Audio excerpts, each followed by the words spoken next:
राधे कृष्णा आप सभी को। आज की वीडियो में आपको सुनाऊंगी बृहस्पतिवार की कथा। बहुत ही उत्तम व्रत है और बहुत ही सुंदर कथा। चलिए शुरू करते हैं। एक समय की बात है, भारतवर्ष में एक राजा राज करता था। वह बड़ा ही प्रतापी और दानी था। वह प्रतिदिन मंदिर में दर्शन करने जाता और ब्राह्मण और गुरु की सेवा किया करता था। उसके द्वार से कोई भी निराश होकर नहीं लौटता था तथा वह प्रत्येक गुरुवार को व्रत रखता एवं पूजन करता था। हर दिन गरीबों की सहायता करता था। परंतु यह सब बातें उसकी रानी को अच्छी नहीं लगती थी। वह ना तो व्रत करती और ना ही किसी को एक पैसा दान में देती थी और राजा को भी ऐसा करने से मना करती थी।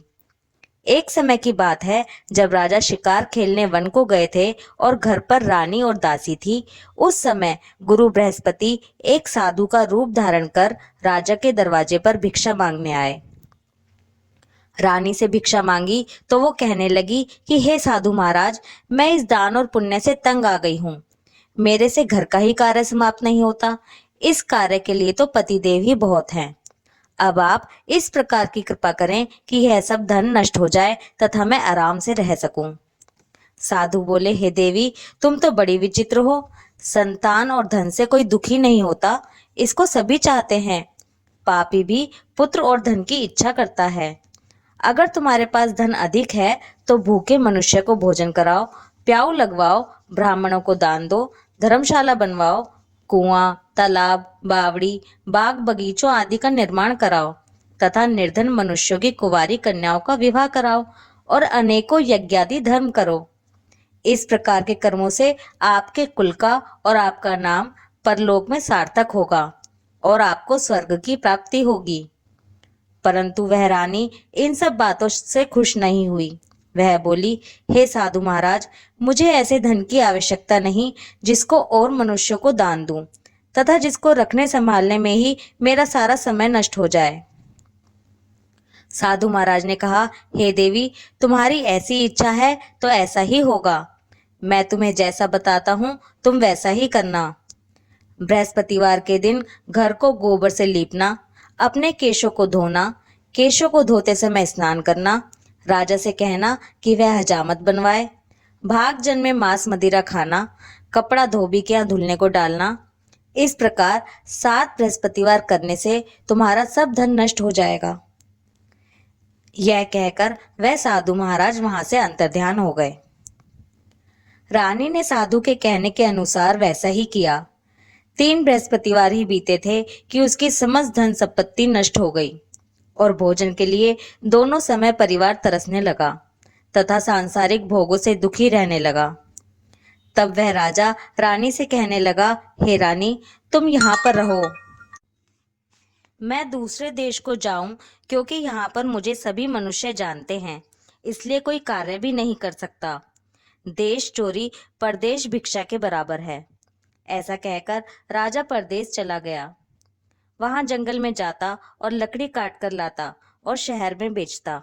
इस तरह जीवन व्यतीत करने लगा। इधर राजा के बिना रानी और दासी दुखी रहने लगी। किसी दिन भोजन मिलता और किसी दिन जल पीकर ही रह जाती। एक समय रानी और दासी को 7 दिन बिना भोजन के व्यतीत हो गए। तो रानी ने अपनी दासी से कहा, हे दासी, यहाँ पास ही के नगर में मेरी बहन रहती है। वह बड़ी धनवान है। तू उसके पास जा और वहां से 5 सेर बेजर मांग कर ले आ, जिससे कुछ समय के लिए गुजर हो जाएगी।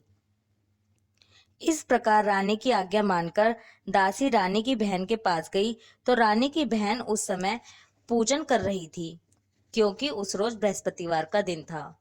जब दासी ने रानी की बहन को देखा तब उससे बोली, हे रानी, मुझे तुम्हारी बहन ने भेजा है, मुझे 5 सेर बेजर दे दो। इस प्रकार दासी ने अनेक बार कहा, परंतु रानी ने उत्तर नहीं दिया, क्योंकि वह उस समय बृहस्पतिवार की कथा सुन रही थी। इस प्रकार जब दासी को किसी प्रकार का उत्तर नहीं मिला तो वह बहुत दुखी हुई और क्रोधवश लौटकर अपने गांव को आकर रानी के पास आकर बोली, हे रानी, आपकी बहन बहुत ही धनी स्त्री है। वह छोटे लोगों से बात भी नहीं करती, क्योंकि मैंने उनसे कहा तो उन्होंने कोई उत्तर ही नहीं दिया। मैं वापस चली आई। रानी बोली, हे दासी, इसमें उसका कोई दोष नहीं है। जब बुरे दिन आते हैं तब कोई सहारा नहीं देता। अच्छे बुरे का पता विपत्ति में ही लगता है। जो ईश्वर की इच्छा होगी वही होगा। यह सब हमारे भाग्य का दोष है। इधर उस रानी की बहन ने सोचा कि मेरी बहन की दासी आई थी, परंतु मैं उससे नहीं बोली, इससे वह बहुत दुखी हुई होगी। यह सोच कथा को सुन और विष्णु भगवान का पूजन समाप्त कर वह रानी अपनी बहन के घर चल दी और आकर अपनी बहन से कहने लगी, हे बहन, मैं बृहस्पतिवार का व्रत कर रही थी जब तुम्हारी दासी आई, परंतु जब तक कथा होती है तब तक ना उठते हैं और ना बोलते हैं, इसलिए मैं ना बोली। कहो दासी क्यों आई थी? रानी बोली, हे बहन, हमारे घर अनाज नहीं था। वैसे तो तुमसे कोई बात छिपी नहीं है, इस कारण मैंने दासी को तुम्हारे पास 5 सेर बेचर के लिए भेजा था। रानी की बहन बोली, बृहस्पति भगवान सभी की मनोकामना पूरी करते हैं। देखो, शायद तुम्हारे घर में अनाज रखा हो।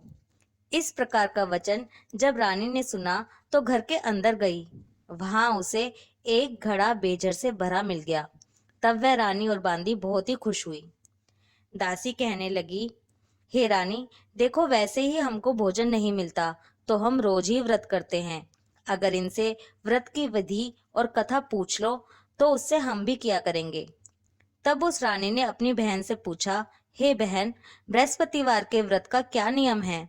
तब रानी की बहन ने बताया, बृहस्पतिवार के व्रत में चने की दाल और मुनक्का से भगवान विष्णु का केले की जड़ में पूजन करें तथा दीपक जलाएं, पीला भोजन करें तथा कथा सुनें। इस प्रकार करने से गुरु भगवान प्रसन्न होते हैं, अन्न, पुत्र, धन देते हैं, मनोकामना पूरी करते हैं। इस प्रकार रानी और दासी दोनों ने निश्चय किया कि बृहस्पति भगवान का पूजन जरूर करेंगे। 7 रोज बाद बृहस्पतिवार आया तो उन्होंने व्रत रखा। दासी घुड़साल में जाकर चना और गुड़ बीन लाई तथा उसकी दाल से केले की जड़ का तथा विष्णु भगवान का पूजन किया। अब भोजन पीला कहाँ से आए? दोनों बड़ी दुखी हुई, परंतु उन्होंने व्रत किया था, इस कारण गुरु भगवान प्रसन्न थे। 2 थालों में सुंदर पीला भोजन लेकर आए और दासी को देकर बोले, हे दासी, यह तुम्हारे और रानी के लिए भोजन है, तुम दोनों भोजन कर लेना। दासी भोजन पाकर बड़ी प्रसन्न हुई और रानी से बोली, चलो रानी, भोजन कर लो।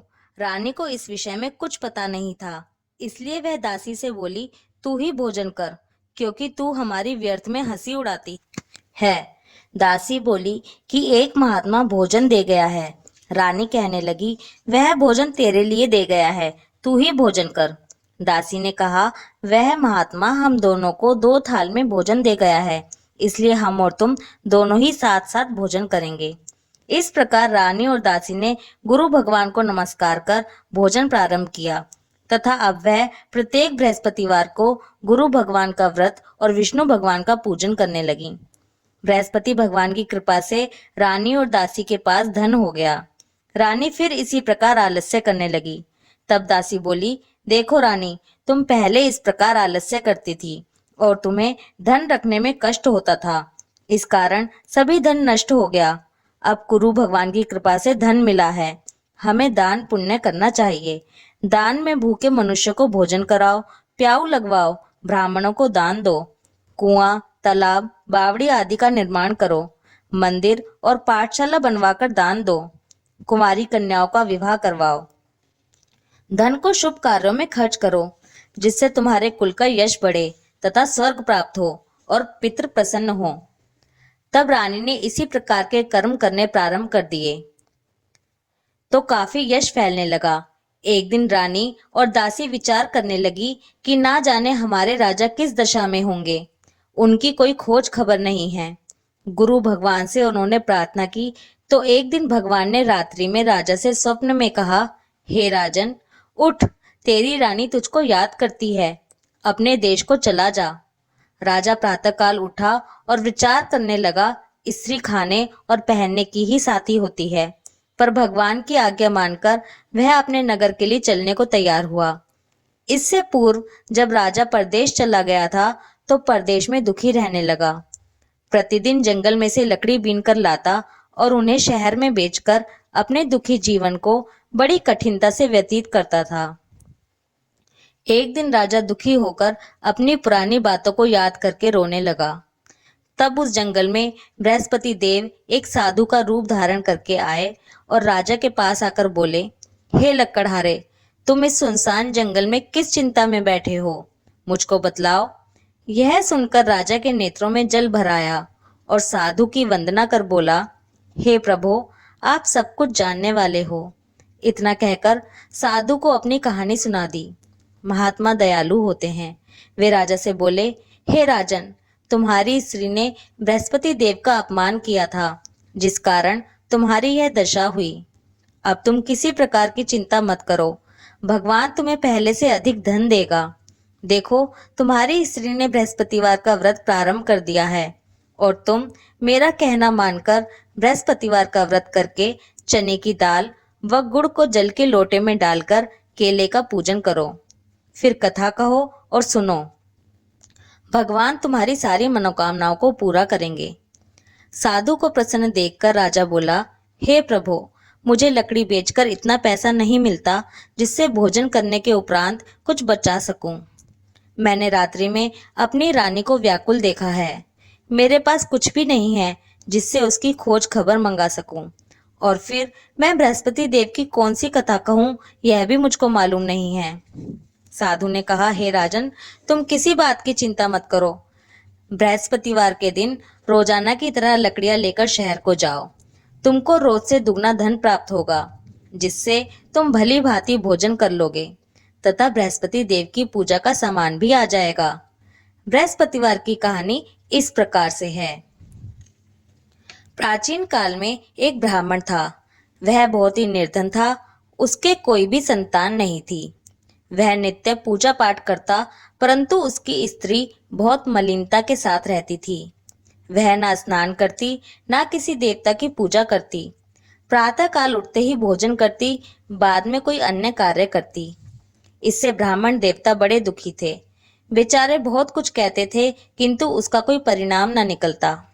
भगवान की कृपा से ब्राह्मण की स्त्री के कन्या रूपी रत्न पैदा हुई और वह कन्या अपने पिता के घर में बड़ी होने लगी।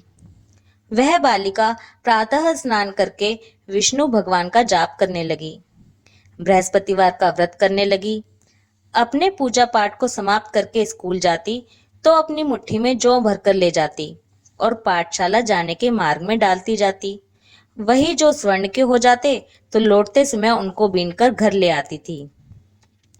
एक दिन वह बालिका सूप में सोने के जौ को फटक कर साफ कर रही थी तो उसकी माँ ने देख लिया और कहा, हे बेटी, सोने के जौ को फटकने के लिए सोने का सूप होना चाहिए। दूसरे दिन बृहस्पतिवार था। इस कन्या ने व्रत रखा और बृहस्पति देव से प्रार्थना करके कहा, हे प्रभु, यदि मैंने आपकी पूजा सच्चे मन से की हो तो मेरे लिए सोने का सूप दे दो। बृहस्पति देव ने उसकी प्रार्थना स्वीकार कर ली। रोजाना की तरह वह कन्या जौ फैलाती हुई स्कूल को गई और जब लौटकर जौ बीन रही थी तो बृहस्पति देव की कृपा से रास्ते में सोने का सूप मिला। उसे वह घर ले आई और उससे जौ साफ करने लगी, परंतु उसकी माँ का वही ढंग रहा। एक दिन की बात है, वह कन्या सोने के सूप में जौ साफ कर रही थी। उसी समय उस शहर का राजपुत्र वहां से होकर निकला। इस कन्या के रूप और कार्य को देखकर मोहित हो गया और अपने घर जाकर भोजन तथा जल त्याग कर उदास होकर लेट गया। राजा को इस बात का पता लगा तो अपने मंत्रियों के साथ अपने पुत्र के पास गए और बोले, हे पुत्र, तुम्हें किस बात का कष्ट है? किसी ने तुम्हारा अपमान किया है या कोई और कारण है? सो कहो, मैं वही कार्य करूंगा जिससे तुम्हें प्रसन्नता हो। राजकुमार ने अपने पिता की बातें सुनी तो वह अपने पिता से बोला, हे पिताजी, आपकी कृपा से मुझे किसी बात का दुख नहीं है, ना ही किसी ने मेरा अपमान किया है, परंतु मैं उस लड़की के साथ विवाह करना चाहता हूँ जो सोने के सूप में जौ साफ कर रही थी। यह सुनकर राजा आश्चर्य में पड़ गया और बोला, हे पुत्र, इस तरह की कन्या का पता तुम ही लगाओ, मैं उसके साथ तुम्हारा विवाह अवश्य करवा दूंगा। राजकुमार ने अपने पिता के वचन सुनने के पश्चात उस लड़की के घर का पता बतलाया। राजकुमार के बताए पते के अनुसार मंत्री उस लड़की के घर गए और ब्राह्मण कन्या का विवाह राजकुमार के साथ संपन्न हो गया। कन्या के घर से जाते ही पहले की भांति उस ब्राह्मण देवता के घर में गरीबी का निवास हो गया। अब भोजन के लिए भी अन्न बड़ी मुश्किल से मिलता था। एक दिन दुखी होकर ब्राह्मण देवता अपनी पुत्री के पास गए। बेटी ने पिता की दुखी हालत को देखकर अपनी माँ का समाचार पूछा। तब ब्राह्मण ने सभी हाल कह सुनाया।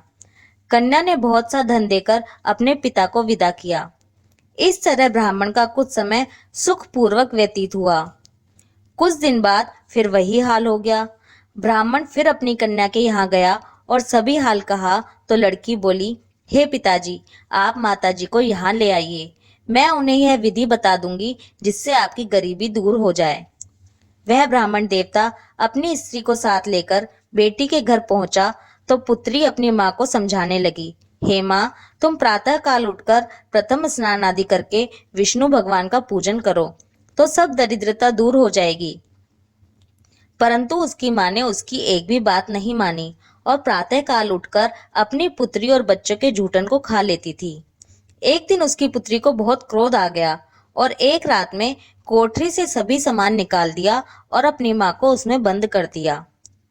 प्रातः काल उसमें से माँ को निकाला तथा स्नान आदि करा के पूजा पाठ करवाया तो उसकी माँ की बुद्धि ठीक हो गई और फिर प्रत्येक बृहस्पतिवार को व्रत रखने लगी।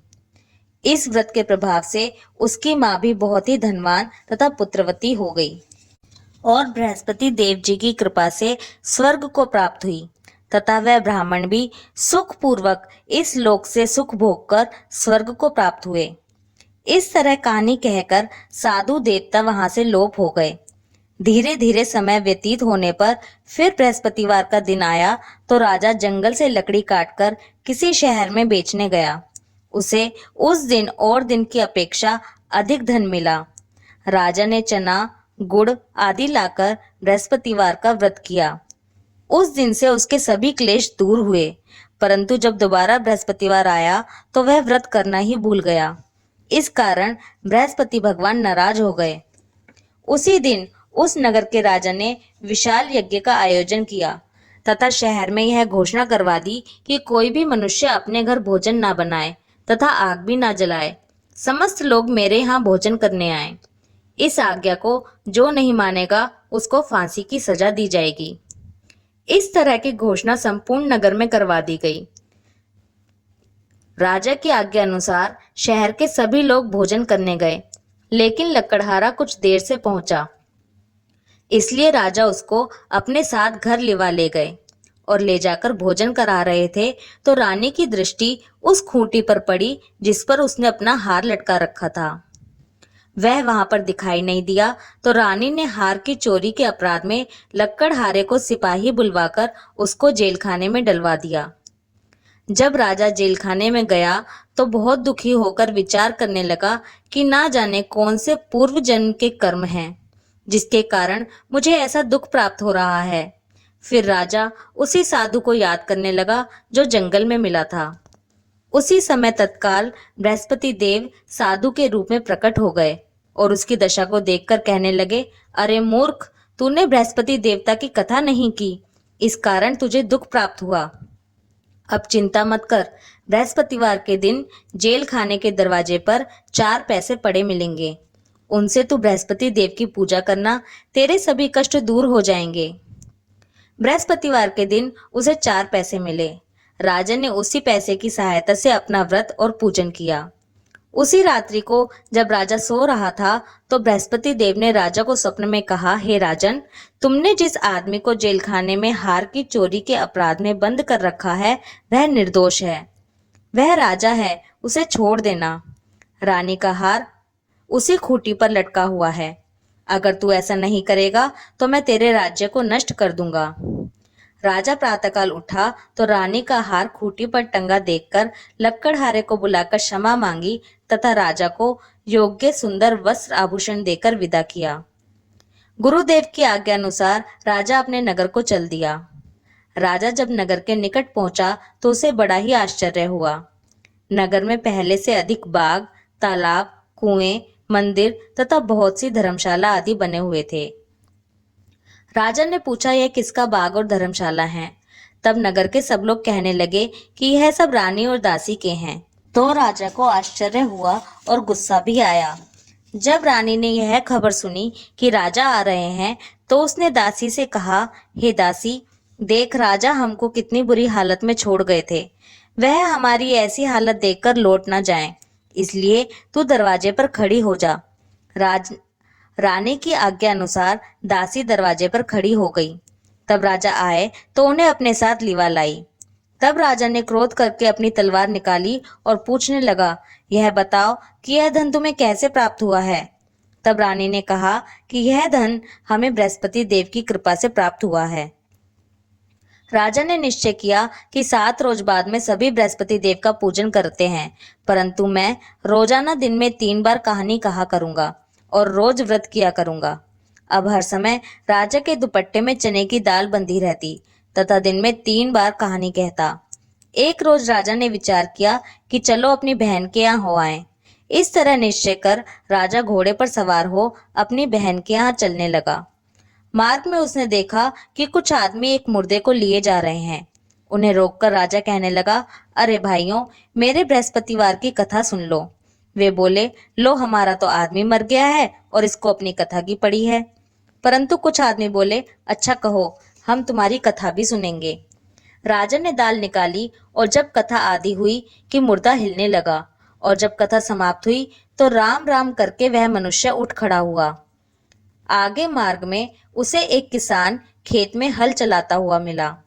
राजा ने उसे देखा और उससे बोला, अरे भैया, तुम मेरी बृहस्पतिवार की कथा सुन लो। किसान बोला, जब तक मैं तुम्हारी कथा सुनूंगा तब तक 4 हरैया जोत लूंगा। जा अपनी कथा किसी और को सुनाना। इस तरह राजा आगे चलने लगा। राजा के हटते ही बैल पछाड़ खाकर गिर गए तथा किसान के पेट में बहुत जोर से दर्द होने लगा। उस समय उसकी माँ रोटी लेकर आई। उसने जब यह देखा तो अपने पुत्र से सब हाल पूछा और बेटे ने सभी हाल कह दिया। तो बुढ़िया दौड़ी दौड़ी राजा के पास गई और उससे बोली, मैं तेरी कथा सुनूंगी, तू अपनी कथा मेरे खेत पर चलकर ही कहना। राजा ने बुढ़िया के खेत पर जाकर कथा कही, जिसके सुनते ही वह बैल खड़े हो गए तथा किसान के पेट का दर्द भी बंद हो गया। राजा अपनी बहन के घर पहुंचा। बहन ने भाई की खूब मेहमानी की। दूसरे रोज प्रातःकाल राजा जगा तो वह देखने लगा कि सब लोग भोजन कर रहे हैं। राजा ने अपनी बहन से कहा कि ऐसा कोई मनुष्य है जिसने भोजन नहीं किया हो तो मेरी बृहस्पतिवार की कथा सुन ले। बहन बोली, हे भैया, यह देश ऐसा ही है। पहले यहाँ लोग भोजन करते हैं, बाद में अन्य काम करते हैं। अगर कोई पड़ोस में हो तो देखाऊं। वे ऐसा कहकर चली गई, परंतु उसे कोई भी ऐसा व्यक्ति नहीं मिला जिसने भोजन ना किया हो। अतः वह एक कुम्हार के घर गई जिसका लड़का बीमार था। उसे मालूम हुआ कि उनके यहाँ 3 रोज से किसी ने भोजन नहीं किया है। रानी ने अपने भाई की कथा सुनने के लिए कुम्हार से कहा। वो तैयार हो गया। राजा ने जाकर बृहस्पतिवार की कथा कही, जिसको सुनकर उसका लड़का ठीक हो गया। अब तो राजा की प्रशंसा होने लगी। एक दिन राजा ने अपनी बहन से कहा, हे बहन, हम अपने घर को जाएंगे, तुम भी तैयार हो जाओ। राजा की बहन ने अपनी सास से कही तो सास बोली, हाँ चली जा, परंतु अपने लड़कों को मत ले जाना, क्योंकि तेरे भाई की कोई औलाद नहीं है।